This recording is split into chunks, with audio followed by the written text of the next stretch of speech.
vous rappelez de Jamel, c'est déjà pas mal. Est-ce qu'il a annoncé, tu te rappelles? Oui, c'est bien ce que je disais aussi. Ah, c'est bien. Distraction. Pas se laisser distraire. J'aimerais lire avec vous ce matin, s'il vous plaît, dans l'évangile de Jean, au chapitre 3. Vous m'entendez bien? Non, pas sur Zoom? Quoi? Avec ton masque, j'entends pas. Il faut que je me rapproche, c'est ce jeu. D'accord, c'est ça. Oui. Ok. Comme ça va? Mieux. Ceux qui disent parfait, c'est qu'ils étaient sourds avant. L'évangile de Jean, chapitre 3, s'il vous plaît, à partir du verset 26.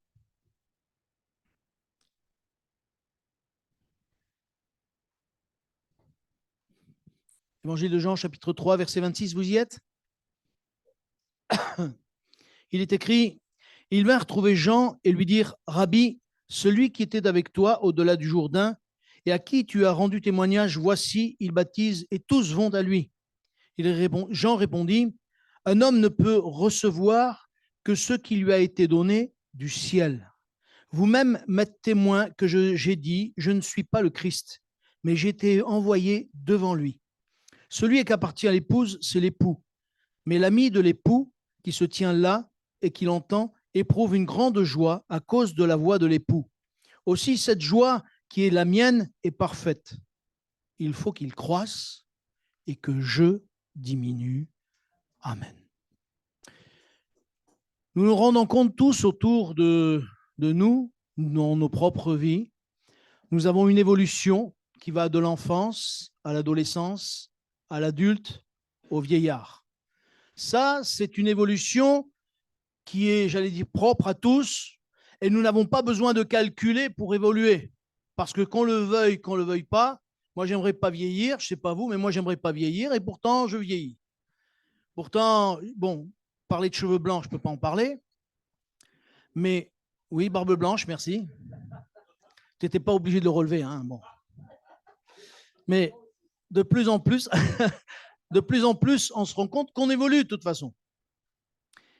Et je crois qu'il y a une chose que nous ne devons pas oublier, c'est que dans notre vie chrétienne, dans notre foi chrétienne, nous évoluons aussi. Mais là, nous avons besoin de faire attention à notre évolution. Parce que si nous ne veillons pas sur notre évolution spirituelle, nous ne grandirons pas. Ce que nous n'avons pas besoin de faire pour notre vie physique, nous avons besoin de le faire pour notre vie spirituelle. Et si nous ne veillons pas à nos propres chemins, à nos propres voies, nous resterons toujours comme des enfants spirituels. Et c'est pour cela, mes frères et sœurs, que Dieu nous a donné la parole, pour que nous puissions grandir au fur et à mesure. C'est pour cela que Dieu a donné des prédicateurs, pour que les prédicateurs inspirés du Saint-Esprit nous aident à grandir et à progresser, parce que c'est ce à quoi nous devons tendre. Nous devons tendre à grandir et progresser. Il m'est arrivé, malheureusement, de voir des frères et sœurs que j'ai connus au début de ma conversion. J'avais à peine 18 ans, un peu plus jeune, mais bon, peu importe. Et quand je les ai vus 30 ans après, ils étaient dans les mêmes schémas. Ils n'avaient pas évolué d'un pouce. Ils avaient pourtant, ça faisait 30 ans qu'ils connaissaient Dieu, mais ils n'avaient pas évolué, ils n'avaient pas grandi. Ils restaient toujours avec, j'allais dire, excusez-moi, peut-être je vais en choquer quelques-uns, mais ils restaient toujours avec les mêmes prières stéréotypées. Vous savez ce que c'est une prière stéréotypée? Ce n'est pas une répétition, mais ça ressemble à une répétition. C'est pareil. Il n'y a pas de renouvellement dans les mots. Les mots sont toujours les mêmes. Et ça faisait 30 ans qu'ils priaient de la même manière. Parce que pour eux, à partir du moment où ils étaient baptisés, ça s'arrêtait là. Notre vie chrétienne ne doit pas s'arrêter au baptême d'eau, ni même au baptême dans le Saint-Esprit. Parce que Dieu veut nous emmener beaucoup plus loin. Et souvent, ce qui arrive dans nos églises, c'est que nous ne réalisons pas que nous rentrons, je le dis souvent, mais je le redis encore parce que c'est grave si nous ne le réalisons pas, nous rentrons dans des schémas, dans des habitudes qui fait que nous sommes comme dans un cocon et nous n'évoluons pas. Voulez-vous évoluer? Voulez-vous grandir avec le Seigneur? Voulez-vous que le Seigneur se serve de vous? Veux-tu, ma sœur, que le Seigneur se serve de toi? Veux-tu, mon frère, que le Seigneur se serve de toi? Attention, parce que quand on dit oui, amen, ça veut dire oui. C'est une certitude. Je veux. Ce qui nous engage. Parce que Dieu s'est engagé. Et nous aussi, lorsqu'on dit ça, on s'engage. Il faut qu'il croisse et que je diminue. Il y a quelques temps de ça en arrière, je vous ai parlé de cette croissance en vous disant justement qu'on commençait dans notre vie chrétienne à être des disciples. Je ne sais pas si vous vous rappelez de ça. Enfin, je crois que je l'ai prêché ici, pas à Vienne, il me semble. Je l'ai prêché ici. On doit être d'abord des disciples. Mais il y a 4 étapes. J'allais dire, il y a 4 étapes d'évolution dans notre vie chrétienne. Et le disciple, c'est le commencement, seulement le commencement. Et ce matin, j'aimerais vous parler plus précisément de la 2e étape. Et la 2e étape, c'est être un serviteur. Nous ne devons pas rester que des disciples qui reçoivent de la nourriture, qui reçoivent de la nourriture, qui reçoivent de la nourriture pour grandir, et nous ne grandissons jamais. Parce que ce qui arrive, c'est qu'à force, ce qui va nous arriver, c'est qu'on se lassera même de la bonne nourriture. Regardez, Israël se trouve au désert. Dieu lui donne la manne. Quand Dieu lui donne la manne, c'est formidable. Mais qu'est-ce que c'est, Manou? Qu'est-ce que c'est? Et quand ils se nourrissent la manne, c'est bon. Et au bout d'un certain temps, ils disent, mais il y en a marre de cette manne. Il y en a marre de cette manne. Pourquoi? Parce qu'ils n'ont pas évolué, parce qu'ils n'ont pas grandi, parce qu'ils n'ont pas évolué dans leur esprit, ils n'ont pas évolué dans leur cœur. Alors même la parole, même la nourriture qui venait du ciel, c'est pour eux, ça ne vaut rien. Mes frères et sœurs, faisons attention. Faisons attention de ne pas nous habituer à la parole de Dieu en disant oui, mais c'est toujours pareil. Là, je vais rentrer dans un domaine, je n'avais pas prévu de le dire, mais ça me vient, je vais le dire. Vous permettez? Vous me permettez? Tant pis, si ça dérange. Une fois, j'aime beaucoup les réunions d'évangélisation. Et souvent, je peux vous dire, quand je suis venu à Givors, je me suis régalé. Même si on était 15, même si on était 10, je me suis régalé à Givors. Je ne sais pas les frères qui étaient là, il y en a quelques-uns qui étaient là le dimanche après-midi. Moi, toutes les fois, je sortais dans mon cœur, j'avais de la joie de venir, j'avais de la joie quand je repartais, mais j'étais heureux d'avoir passé un moment dans la présence de Dieu, dans la communion fraternelle. Et un jour, quelqu'un m'a dit, pas Givors, mais ailleurs, quelqu'un m'a dit, moi, je ne vais plus aux réunions d'évangélisation. Je dis, mais pourquoi? C'est bien, on se fait du bien. C'est toujours pareil. Il prêche toujours la croix, il prêche toujours la croix, il prêche toujours la croix. Mais oui, c'est la base. C'est la base. Mais ceux qui voyez-vous, c'est des gens qui se sont fatigués de la parole de Dieu. Et moi, je dis, mes frères et sœurs, attention, de ne pas nous fatiguer de la parole de Dieu. J'ai mangé du temps sur ma prédication, mais ça ne fait rien. J'aimerais vous parler maintenant, qu'est-ce que c'est qu'un serviteur?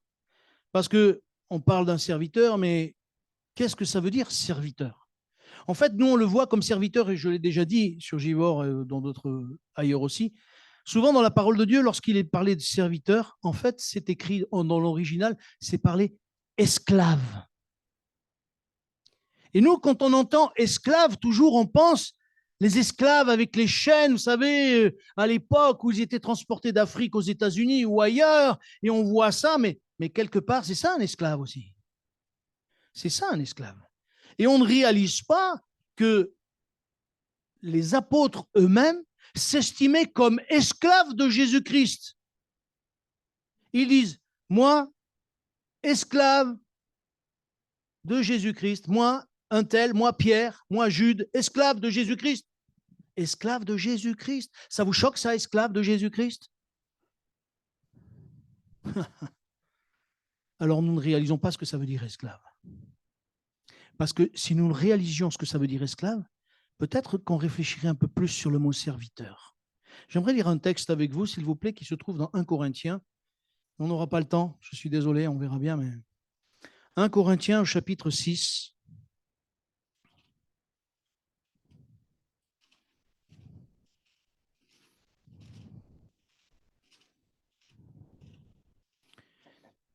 Et à partir du verset 19.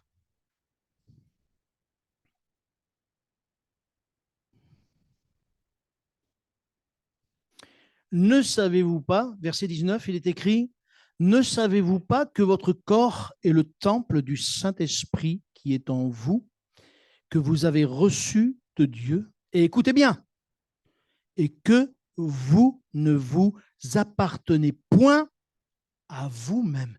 Ma sœur, mon frère, tu ne t'appartiens pas. C'est Jésus qui t'a racheté.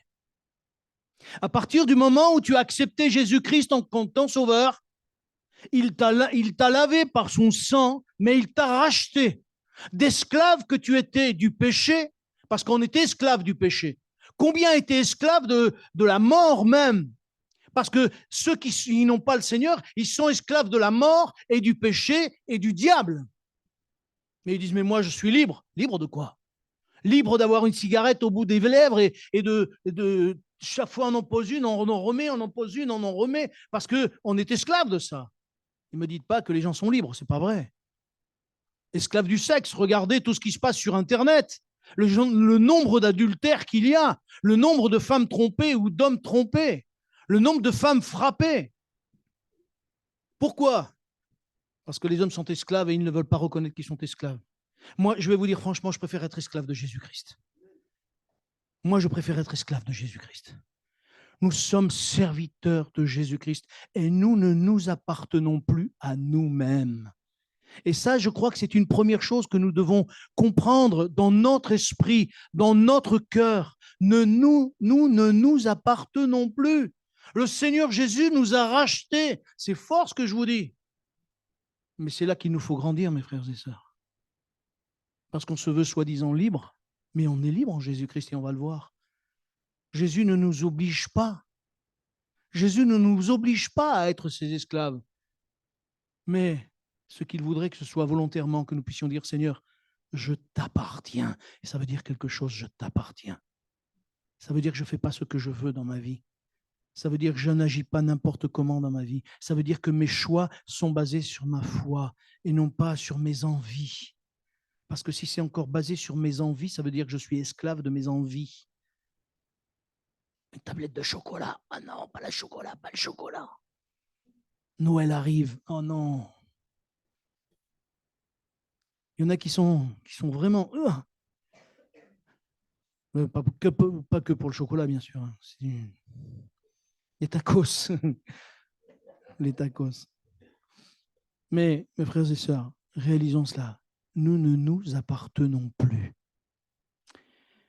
Deuxième texte, s'il vous plaît, qui se trouve dans Romains, chapitre 6.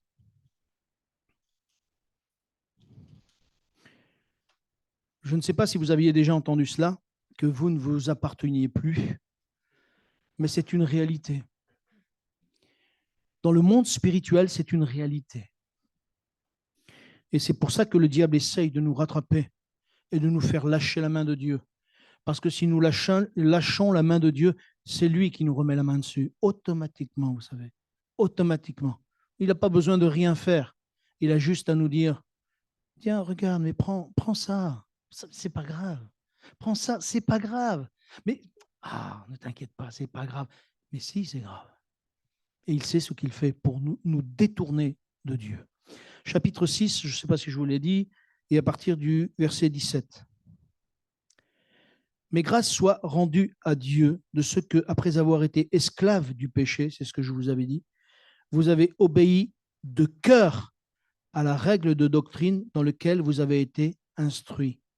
Ayant été affranchis du péché, vous êtes devenus esclaves de la justice. Je parle à la manière des hommes à cause de la faiblesse de votre chair.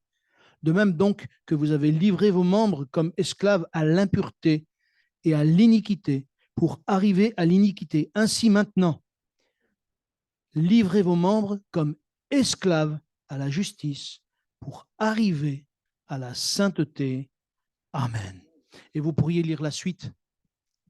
Je crois que mes frères et sœurs, nous devons faire des progrès dans ce domaine-là. Moi y compris, croyez pas. Moi y compris. Nous sommes un. Nous sommes un en Jésus-Christ, vous et moi. Nous sommes un et nous avons besoin d'avancer ensemble. Mon désir, c'est que le jour où Jésus revienne, il nous prenne tous, sans exception, et qu'il n'y ait personne qui reste. Mais nous avons besoin de grandir pour devenir des serviteurs du Seigneur, de vrais serviteurs du Seigneur.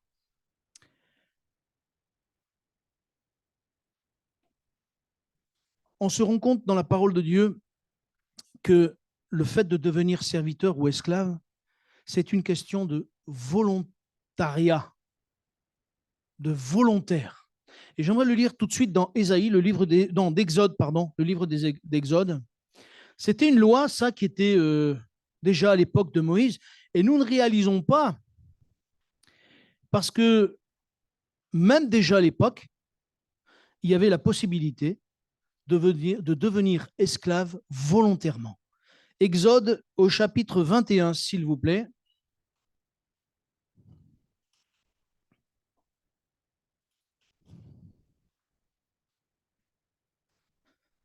Et à partir du verset 5.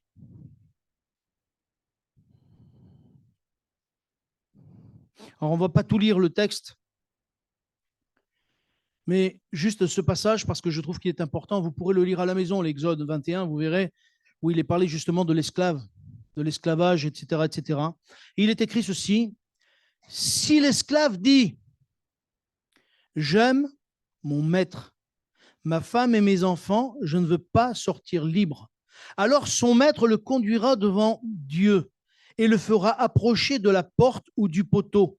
Et son maître lui percera l'oreille avec un poinçon, et l'esclave sera pour toujours à son service. Une drôle de loi, dites-moi. Il lui perçait l'oreille contre le poteau. Aïe, aïe, aïe. Et cet esclave lui appartenait toujours. Mais il y a un petit détail qui est important. Si l'esclave dit « J'aime mon maître », et on ne peut pas devenir serviteur de Dieu si dans notre cœur, il n'y a pas un amour pour Dieu. On ne peut pas devenir serviteur de Dieu si notre cœur n'est pas entièrement, j'allais dire, un terme qui normalement n'est pas, j'allais dire, utilisé dans ce sens-là, mais permettez-moi de le dire, si l'on n'est pas amoureux de Dieu, on ne peut pas devenir serviteur. Il faut aimer Dieu. C'est pour ça que Dieu dit, tu aimeras le Seigneur, ton Dieu, l'Éternel, de tout ton cœur, toute ton âme, toute ta force, toute ta pensée. C'est de tout son être. On ne peut pas devenir serviteur de Dieu parce que ça implique plein de choses. On ne pourra pas tenir en tant que chrétien. On ne pourra même pas tenir en tant que simple chrétien si on n'aime pas le Seigneur. Le Seigneur ne viendra même pas nous chercher parce qu'il vient chercher, je vous l'avais dit la dernière fois, il vient chercher ceux qu'il aime à lui. Parce que les bases du royaume de Dieu, c'est l'amour. Mais l'amour mutuel. Et nous savons l'amour que Dieu nous a porté. Et c'est pour cela que Dieu espère de tout son cœur que nous puissions l'aimer de tout notre cœur. Et que nous puissions dire, Seigneur, je t'appartiens. Je suis ton esclave, mais non pas par force. Si je sers Dieu par intérêt, mais où je vais? Si je sers Dieu pour avoir une place, mais je ne tiendrai pas. Non, ce n'est pas le cas, mais je vais me prendre Christian. Christian, prends pas mal, hein, mon frère. Imaginez que Christian veuille devenir serviteur de Dieu parce qu'il dit, moi j'aime l'estrade, j'aime parler aux gens, j'aime l'effet de foule. Ça tiendra combien de temps, dites-moi? 1 an, 2 ans, peut-être 3, et ça ne durera pas. Ce qui va tenir son ministère, c'est l'amour qu'il aura du Père, du Fils et du Saint-Esprit. Et son ministère tiendra alors. Parce que c'est l'amour qui nous tient. Si aujourd'hui je peux vous parler, c'est parce que Dieu m'a rappelé souvent qu'il m'aimait. Et qu'il m'aimait. et qu'il attendait que je l'aime.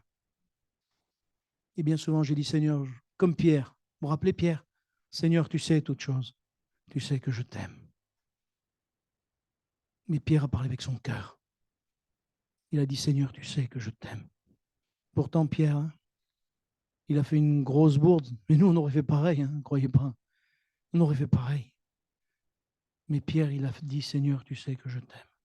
Et je crois que si nous avons ça dans notre cœur, alors nous pourrons dire oui, le Seigneur nous tiendra et il nous tiendra ferme dans ses bras.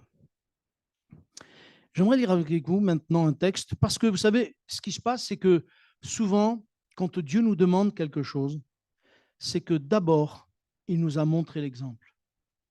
Il nous a montré l'exemple et il nous a dit, faites comme moi. Vous allez me dire, oui, mais s'il est Dieu, et oui, mais c'est pour ça que Jésus est venu. C'est pour ça que Jésus est venu comme un simple homme.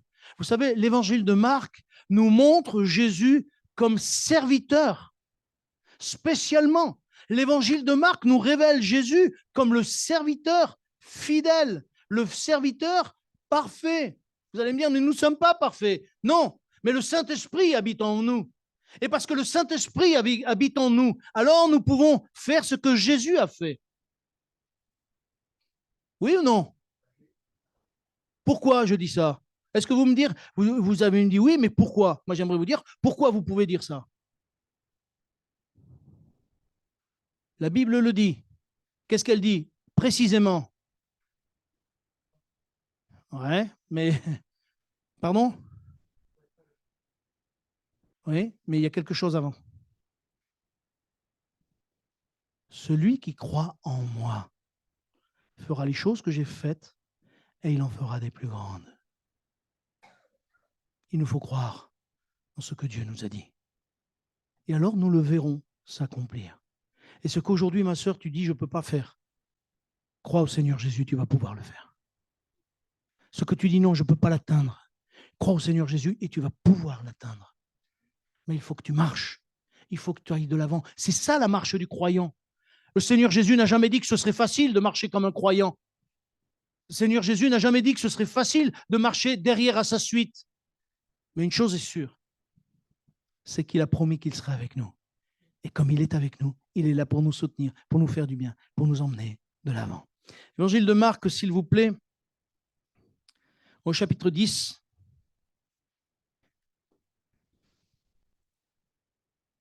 Il va falloir que j'accélère. Il y a des textes que nous n'allons pas lire, mais tant pis. Évangile de Marc, chapitre 10, versets 42 et 45 à 45.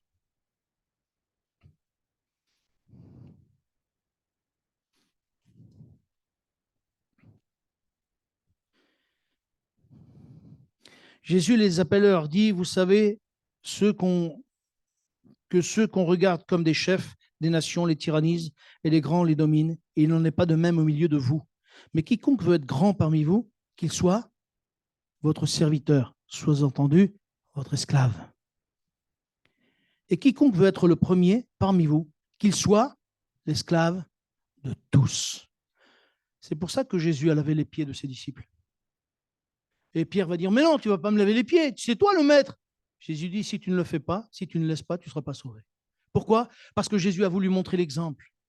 L'exemple comme quoi que nous devons être serviteurs les uns des autres, esclaves les uns des autres. C'est ainsi que Dieu nous gardera dans l'humilité. Parce que nous ne pouvons pas servir Dieu si nous croyons que nous pouvons quelque chose. Vous croyez que c'est parce que je peux quelque chose que je prêche? Non, non. C'est une grâce de Dieu. C'est parce que le Saint-Esprit me fait grâce. Et si nous tenons encore aujourd'hui, c'est par une grâce de Dieu que nous sommes là encore ce matin pour louer, pour bénir et pour adorer Dieu. Il n'y a pas autre chose. Sans la grâce de Dieu, nous ne pouvons pas tenir. Sans la grâce de Dieu, nous ne pouvons pas le servir. Parce qu'il ne faut pas oublier qu'il est Dieu et nous ne sommes que des créatures faites par lui. Philippiens, s'il vous plaît, au chapitre 2.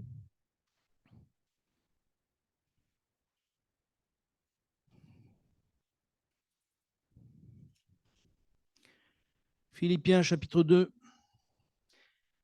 versets 5 à 8. Je vais aller vite.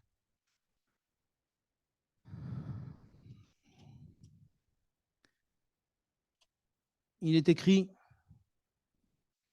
ayez en vous les sentiments qui étaient en Jésus-Christ, existant en forme de Dieu. Il n'a point regardé à son égalité d'avec Dieu comme une proie à arracher, mais il s'est dépouillé lui-même en prenant une forme de serviteur et devenant semblable aux hommes. Et il apparut comme un vrai homme. Et il s'est humilié lui-même, se rendant obéissant jusqu'à la mort, même jusqu'à la mort de la croix. Amen. Jésus nous a montré l'exemple parce qu'il s'est dépouillé lui-même. Il s'est dépouillé, mais il s'est humilié lui-même. Il n'a pas regardé à ses propres intérêts. Jésus s'est rendu obéissant jusqu'à la mort de la croix. Mes frères et sœurs, si nous ne le faisons pas nous-mêmes, si nous ne nous dépouillons pas nous-mêmes, et c'est là que la maturité, elle doit rentrer en compte.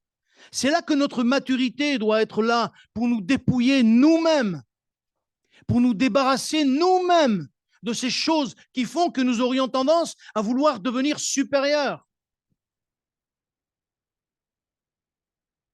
Jésus n'a pas regardé ses propres intérêts. Il a regardé quoi? Nos intérêts. Mes frères et sœurs, si nous voulons être serviteurs de Dieu, moi je ne vous parle pas de pasteur, hein, ce n'est pas ça que je vous demande. Moi. C'est un serviteur dans l'Église. Nous ne devons pas regarder nos propres intérêts. Parce que si nous regardons nos propres intérêts, ça veut dire que nous sommes égoïstes. Ça veut dire que nous travaillons pour nous-mêmes. Et Dieu veut que nous travaillions pour lui. Dieu veut que nous puissions dire, Seigneur, mon œuvre est pour... Vous ne connaissez pas ce passage, ce psaume? Mon œuvre est pour le roi. Si ce n'est pas ça, nous n'avancerons pas. Nous ne pourrons pas grandir. Nous ne pourrons pas devenir serviteurs. Je parlais d'évolution, mais comment évoluer si mon œuvre n'est pas pour le roi? Comment évoluer? Comment que l'Église peut grandir si mon œuvre n'est pas pour le roi? Tout est pour le Seigneur et pour notre Seigneur. Amen. Autre chose encore, s'il vous plaît, encore, je vais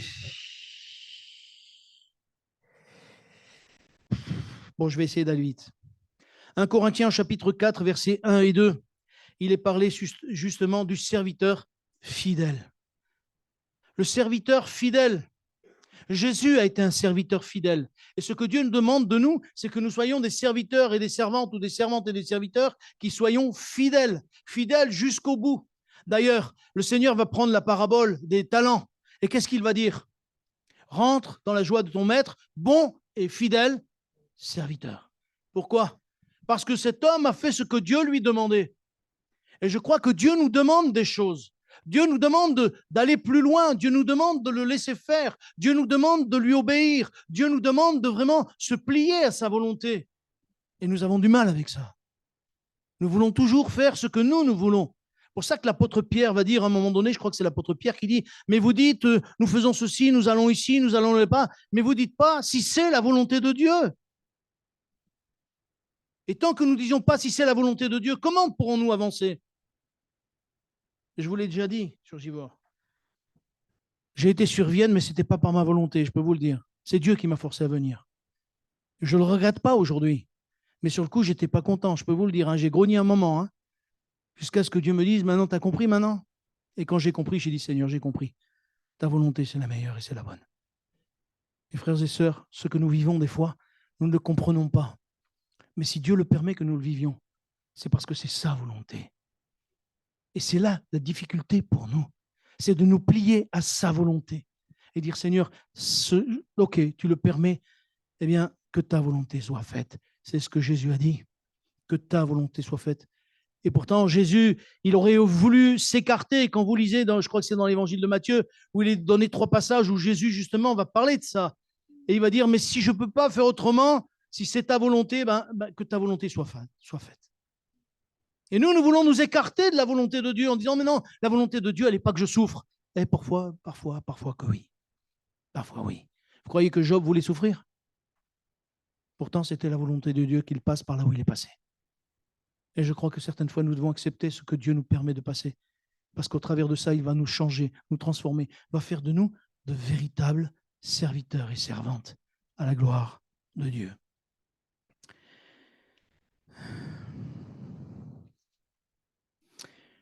Pour aller vite, dans l'évangile de Jean, Jésus va dire, de la même manière qu'ils m'ont traité, ils vous traiteront. De la même manière dont j'ai été bousculé, traité, ils vous bousculeront, ils vous maltraiteront. Alors certains sont étonnés des fois lorsqu'ils témoignent que les gens ne les écoutent pas, sont étonnés des fois de ce que leur famille ne les écoute pas, sont étonnés des fois de dire mais quand même, on a vécu une expérience avec Dieu, mais ils disent mais il est fou celui-là, elle est folle celle-là. Mais c'est normal, Jésus a été traité de la même manière.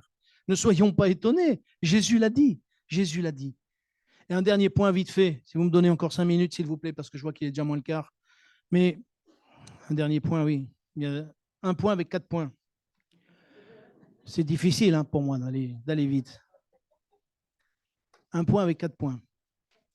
Alors, pour aller vite,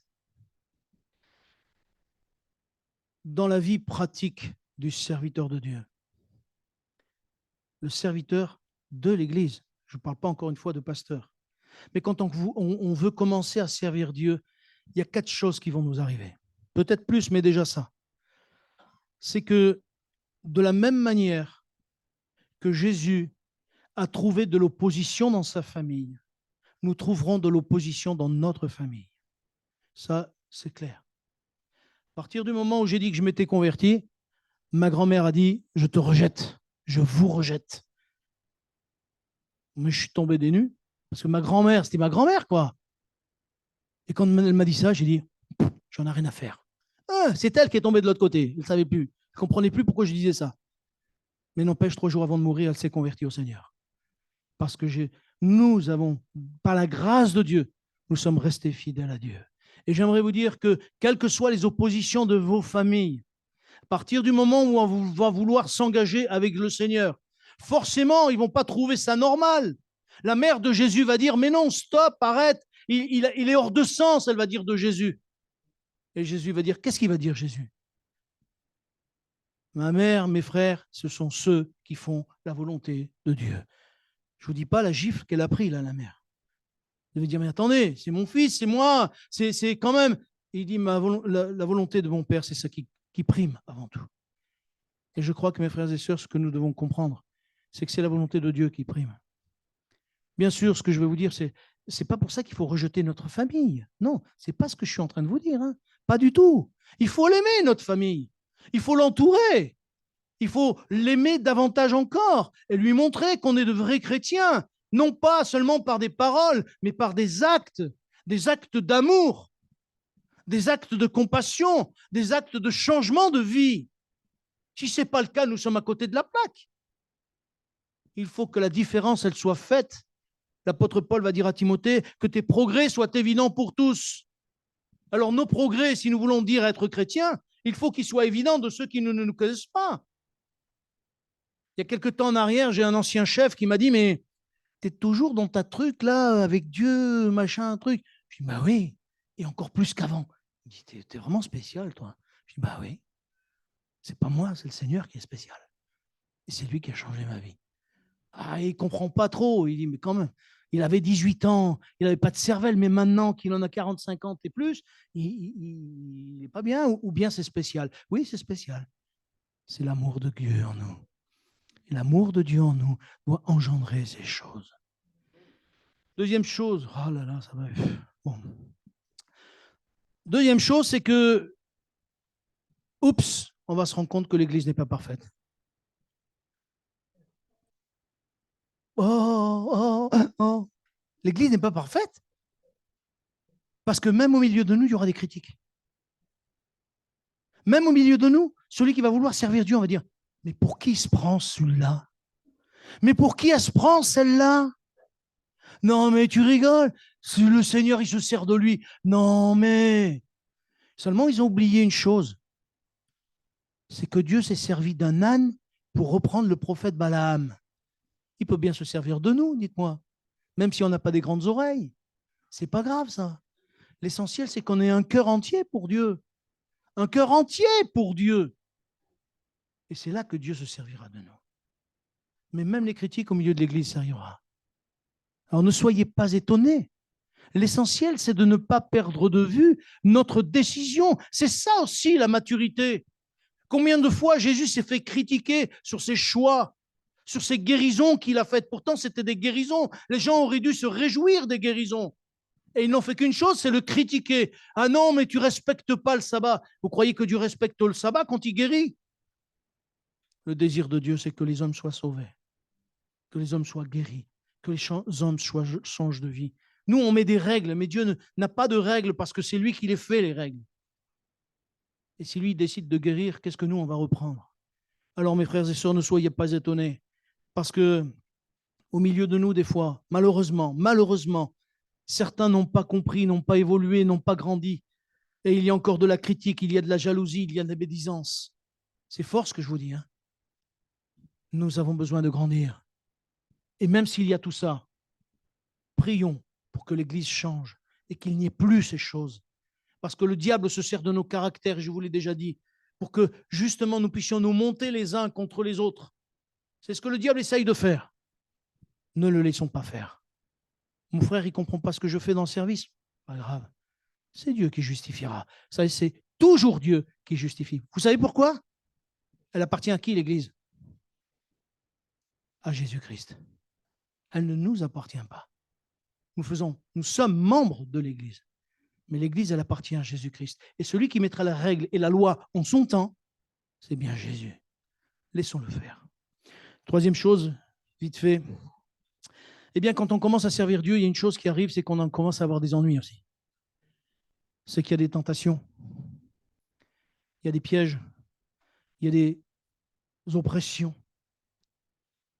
Ça fait quelque temps de ça, je vous avais dit, j'avais cassé ma voiture. Vous vous rappelez? J'ai cassé ma voiture et j'arrive pas à trouver de moteur. Et je tourne en rond, en long, en large et en travers. Le mécanicien ne trouve pas de moteur. Puis, bizarrement, dernièrement, il m'a dit que peut-être on va trouver un moteur, mais ça fait combien de temps déjà que ça dure? Puis ça fait quelque temps, je sens une pression sur mon cœur. Mais ça, je m'y attendais. Je ne sais pas à qui je l'ai dit quand je suis arrivé sur Givors. J'ai dit, mon frère, je crois que c'était à Christian, j'ai dit, mon frère, ne t'inquiète pas. On va vivre des choses à la gloire de Dieu, mais derrière, qu'est-ce que le diable va vouloir nous donner? Qu'est-ce que le diable dit à Dieu quand Dieu lui dit, tu as vu mon serviteur Job, comme il est fidèle? Est-ce que vraiment il le fait de tout cœur? Mais non, il fait parce que tu le bénis. Enlève-lui tout, tu verras. Il marchande encore. Vous croyez quoi qu'il va faire le diable quand il voit que nous, on va être bénis? Il va essayer de marchander pour nous tenter, pour nous déstabiliser, pour nous faire souffrir d'une manière ou d'une autre, afin que nous ne puissions pas tenir dans la foi. Mes frères et sœurs, restons fermes dans la foi. Mes frères et sœurs, ne nous décourageons pas. Quels que soient les masques qui reviennent, quels que soient les ennuis qu'on peut avoir, quelles que soient les oppressions qu'on puisse avoir, restons fermes et Dieu nous bénira. Parce que celui qui a eu le dernier mot, c'est Dieu. Et c'est Job. Et nous aurons le dernier mot, non pas par nous-mêmes, mais par la force de Christ. Amen. Troisième chose, c'est que, bien sûr, et je vais aller vite, c'est pour vous dire que, moi, je n'ai pas le temps de vous donner tous ces exemples, mais quand on veut être serviteur de Dieu, il y a de la fatigue, du découragement, des difficultés, comme je vous l'ai dit. La preuve, c'est que dans Chroniques, chapitre 21, 1 Chroniques, il est dit que le diable s'est levé contre Israël et il s'est servi de David et il a poussé David à faire le dénombrement. Et Dieu a dit, de quel droit tu fais le dénombrement? Parce que le diable a incité David à faire le dénombrement au chapitre 21 de 1 Chroniques. Et vous verrez que le diable se lève des fois contre l'Église. Et peu importe, ça n'a pas d'importance. Il peut se lever contre l'Église. Celui qui est vainqueur, c'est Jésus-Christ. Et j'aimerais vous dire, mon frère, ma sœur, même si tu venais à tomber, à chuter, le Seigneur est celui qui te pardonne et qui veut te pardonner. Si tu reviens repentant, si tu reviens au pied du Seigneur en disant, Seigneur, pardonne-moi, je n'ai pas fait ce qu'il fallait. Aide-moi à reprendre la marche avec toi. Aide-moi à reprendre vraiment ma vie chrétienne avec toi. Aide-moi. Bien sûr, le diable va essayer de te retirer en arrière, mais toi, persévère. Parce que Dieu veut te bénir. Amen. Un dernier texte, s'il vous plaît.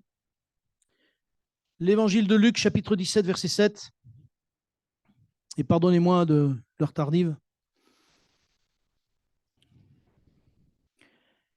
Luc, chapitre 17, verset 7. Comme je vous l'ai dit jusqu'à maintenant, Je crois que Dieu veut nous bénir. Et Dieu veut faire de nous des serviteurs et des servantes à la gloire de Dieu. Mais il y a une chose que nous ne devons jamais oublier. Et c'est ce texte qui me le rappelle régulièrement, si au cas je venais à l'oublier. Qui de nous, ayant un serviteur qui laboure ou paie les troupeaux, lui dira quand il revient des champs, approche vite et mets-toi à table. Ne lui dira-t-il pas au contraire, prépare-moi à souper, ceins-toi et sers-moi jusqu'à ce que j'aie mangé et bu. Après cela, toi, tu mangeras et boiras. Doit-il de la reconnaissance à ce serviteur parce qu'il lui a fait ce qui lui était ordonné? Vous de même, quand vous avez fait tout ce qui vous a été ordonné, dites, nous sommes des serviteurs inutiles. Nous avons fait ce que nous devions faire. Amen. Un jour, un frère a dit quelque chose. On était en train de discuter. On était plusieurs frères d'ailleurs. Je vais vous dire qui c'est parce que c'est un homme que j'aime beaucoup, même si je ne lui dis pas ouvertement à lui, parce que des fois, on ne veut pas dire le gens pour pas que... Voilà. C'est Miko. On était avec Miko, et Miko a dit cette parole. Même si sur la terre, les gens ne nous reconnaissent pas, l'essentiel, c'est que lorsqu'on sera dans le ciel, nous soyons reconnus. C'est ça l'essentiel. Il y a des fois des frères et sœurs qui servent dans l'église qu'on ne voit pas. Les gens du ménage, on ne les voit pas. Pourtant, ils font leur service. Il y a des frères qu'on ne voit pas. D'autres, à la sono, bon, on les entend plus qu'on les voit. C'est bizarre, ils se sont reconnus. Mais peu importe. L'essentiel, c'est que là-haut dans le ciel, on puisse les reconnaître. Et que le Seigneur un jour puisse dire, rentre dans la joie de ton maître, bon et fidèle serviteur. Nous te bénissons parce que tu es un Dieu grand. Les mots de ce monde ne sont pas assez grands pour proclamer qui tu es. Et je veux te dire, Seigneur, que je t'aime de tout mon cœur. Tu connais ton peuple, tu connais ton Église. Combien nous avons besoin de grandir, combien nous avons besoin de devenir, Seigneur, des êtres beaucoup plus fins et que vraiment aide-nous à progresser, aide-nous à évoluer, que nous puissions, Seigneur, devenir des serviteurs et des servantes à la gloire de ton nom. Et que, Seigneur, ce soit ton nom qui soit magnifié, glorifié, et qu'au travers de notre simple témoignage, nous puissions, Seigneur, vraiment briller de ta lumière et que plusieurs soient sauvés. Seigneur, c'est là ma prière encore. Bénis mes sœurs, bénis mes frères, fais-leur du bien. Notre Père, dans le nom de Jésus, soit glorifié. Amen. Seigneur vous bénisse. Et peut-être à tout à l'heure, si vous le voulez bien, au jeûne et prière.